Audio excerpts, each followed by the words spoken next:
Nessun vincitore allo stadio Enzo Vasi di Gliaca di Piraino, dove Nebros e Messana si dividono un punto a testa al termine di una gara intensa, combattuta e ricca di episodi. Uno 0-0 che serve poco a entrambe, la Nebros alla ricerca di punti salvezza, la Messana impegnata a confermare la propria posizione nella griglia playoff. L'avvio è di marca ospite, la Messana prova subito a sorprendere dalla distanza, ma la conclusione termina di poco alta sopra la traversa. La Nebros non resta a guardare, risponde prontamente, Pontini sfonda sulla destra e mette un pallone invitante al centro per Travaglia, che di testa da pochi passi manca però lo specchio della porta. Gli ospiti tornano a spingere, la formazione allenata da Antonio Venuto sfonda sulla sinistra con Fragapane che finisce giù, l'azione prosegue e arriva la conclusione di Rizzo che calcia dal limite, trovando però la pronta risposta di Sendin. Poco dopo è ancora Messana pericolosa quando Della Guardia pennella un cross in aria per Cannavò, il capitano colpisce di destro a botta sicura ma Sendin si supera e salva il risultato.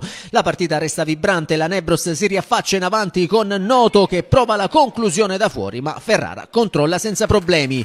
Nella ripresa i padroni di casa partono forte, prima Pontini calcia dal limite ma alza troppo la mira, poi Scolaro su punizione costringe Ferrara alla respinta. Al 59esimo arriva però l'episodio che accende le proteste, la Messana conquista un calcio di rigore molto contestato quando l'arbitro La Franca giudica falloso l'intervento di Sacca su Giorgetti. Le immagini sembrano però mostrare come il difensore locale colpisca prima il pallone, l'ennesima decisione arbitrale discutibile ai danni della Nebros, penalizzata con preoccupante regolarità nel corso di questa stagione.